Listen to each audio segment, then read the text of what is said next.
जनहित की शुरुआत करेंगे पड़ोसी देश की खबर के साथ, जो बड़ा खतरा बनकर हमारे दरवाजे पर खड़ा है। अभी तक पाकिस्तान की करतूतों से ही हम लड़ रहे थे। अब एक दूसरा पड़ोसी मुल्क हमारे लिए नया पाकिस्तान बनने की कतार में खड़ा हो गया है। इस खतरे को विस्तार से समझाएंगे, लेकिन उसके पहले आज इस मुद्दे पर क्या क्या हुआ है वो जान ले। बांग्लादेश में 10 दिन के भीतर एक और नेता को गोली मार दी गई। मोतलेब सिकदर नाम के एक कट्टरपंथी को आज अज्ञात हमलावरों ने गोली मारकर जख्मी कर दिया। सिकदर को अस्पताल में भर्ती करवाया गया है, जहां पर वो अपनी जिंदगी के लिए जंग लड़ रहा है। दो तस्वीरें आपके सामने हैं। पहली तस्वीर इसी महीने की 12 तारीख की है, जब बांग्लादेश के कट्टरपंथी उस्मान हादी को बीच सड़क पर गोली मार दी गई थी। हादी को गोली तब मारी गई जब वो चुनाव प्रचार के लिए रिक्शे से जा रहा था। बाद में हादी की इलाज के दौरान मौत हो गई। अब आज मोतलेब सिकदर नाम के एक नेता को बांग्लादेश के खुलना में गोली मार दी गई। मोतलेब सिकदर का यह वीडियो तब का है जब गोली लगने के बाद उसे अस्पताल लेकर जाया जा रहा था। लोकल मीडिया रिपोर्ट्स की माने तो सिकदर की हालत गंभीर बनी हुई है। इसके कान के पास गोली लगी है। सिकदर बांग्लादेश की नेशनल सिटीजन पार्टी के खुलना डिवीजन का हेड रहा है।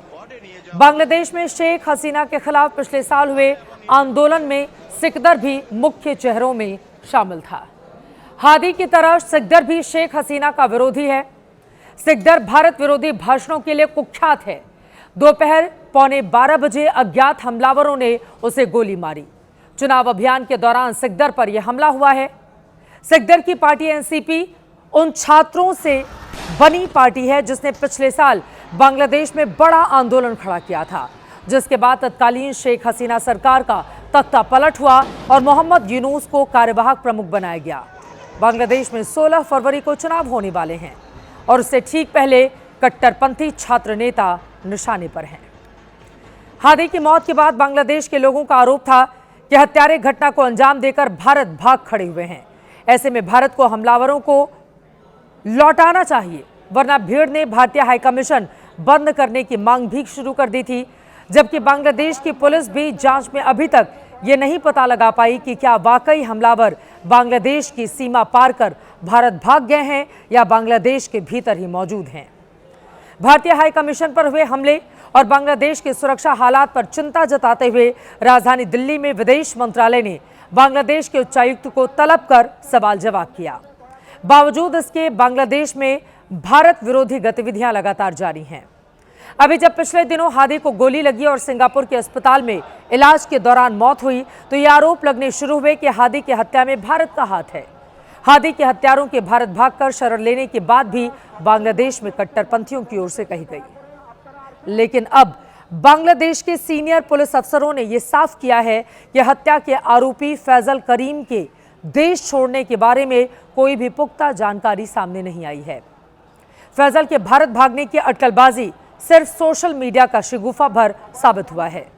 भारत का इस मामले से कोई लेना देना, कोई रोल नहीं है। अब सवाल यह है, क्या बांग्लादेश में पाकिस्तान की शह पर भारत विरोधी प्रोपेगेंडा फैलाया जा रहा है? क्या भारत को बदनाम करके पाकिस्तान अपनी दखल बांग्लादेश में बढ़ाना चाहता है? क्या कट्टरपंथियों पर चल रही गोली के पीछे यूनुस सरकार का हाथ है? क्या छात्र नेताओं की हत्या कराकर यूनुस चुनाव टाल देना चाहते हैं? क्या यूनुस की मंशा पाकिस्तान के हाथ का खिलौना बनने की है? बांग्लादेश में जो हो रहा है और जिस तरह से पाकिस्तान वहां अपना दखल बढ़ा रहा है, उसके बाद ये सवाल इंटरनेशनल लेवल पर चर्चा में है। हाल के दिनों में पाकिस्तानी फौज की गतिविधियां बांग्लादेश में काफी बढ़ गई हैं। उसके बाद इन अटकलों को हवा मिल रही है और अब तो ये साफ होता जा रहा है कि कट्टरपंथियों पर गोली चलवाकर यूनुस न सिर्फ चुनाव टालने की फिराक में है, बल्कि सत्ता की बागडोर पूरी तरह से अपने हाथ में रखना चाहते हैं। सवाल यह है, क्या सत्ता की खातिर ही बांग्लादेश की कट्टरपंथी जमात हिंदू अल्पसंख्यकों को निशाना बना रही है? हिंदुओं का नरसंहार करवाया जा रहा है? यकीनन शांति के नोबेल पुरस्कार विजेता मोहम्मद यूनुस को इन सुलगते सवालों के जवाब देने होंगे, क्योंकि बांग्लादेश से आ रही तस्वीरें बेहद परेशान करने वाली हैं। कट्टरपंथियों के जुल्म के खिलाफ आज बांग्लादेश की राजधानी ढाका की सड़कों पर हिंदू समुदाय बड़ी तादाद में उतरा। दीपू चंद की हत्या के विरोध में बड़ी रैली निकाली गई। ढाका प्रेस क्लब के सामने खड़े होकर दुनिया को अपना दर्द दिखाने और सुनाने की कोशिश की गई। আজকে আমরা অত্যন্ত দুর্ভাগ্যজনকভাবে লক্ষ্য করছি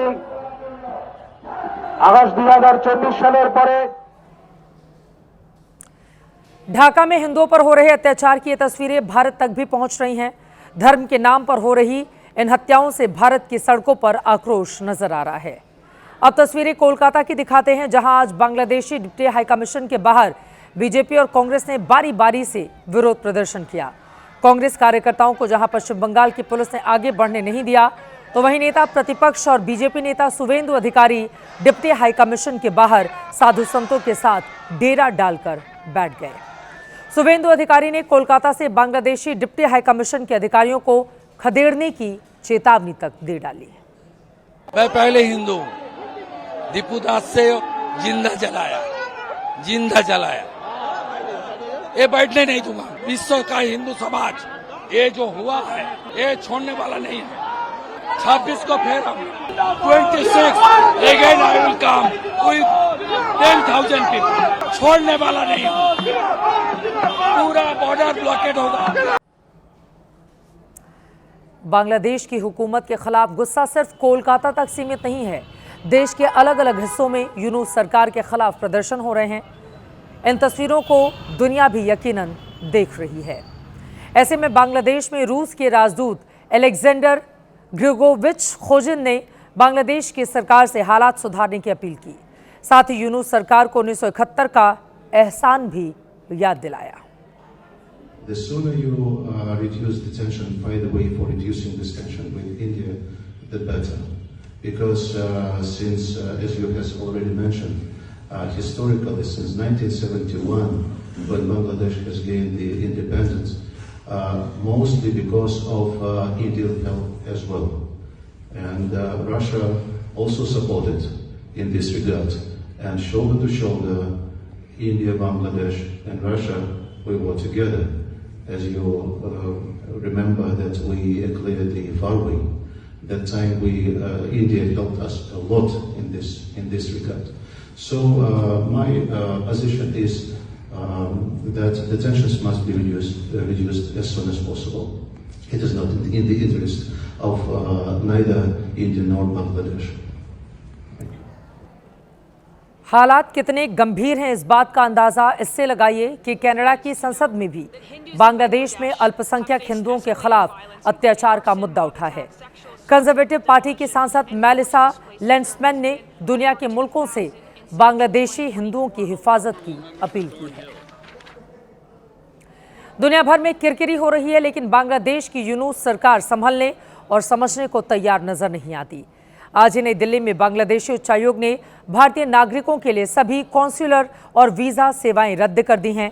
बताया जा रहा है कि यह कदम भारत के उस एक्शन के जवाब में उठाया गया है जिसमें बांग्लादेश में बिगड़ते हालात को देखते हुए चटगांव के इंडियन वीजा एप्लीकेशन सेंटर में फिलहाल सारी वीजा सेवाएं रद्द कर दी गई हैं। अब आगे बांग्लादेश में किस तरह के हालात रहेंगे, हिंदुस्तान के लिए ये जितनी बड़ी चुनौती है उससे निपटने की और बड़ी तैयारी भारत सरकार किस रूप में करेगी, हर एक जानकारी खबर आप तक पहुंचाते रहेंगे।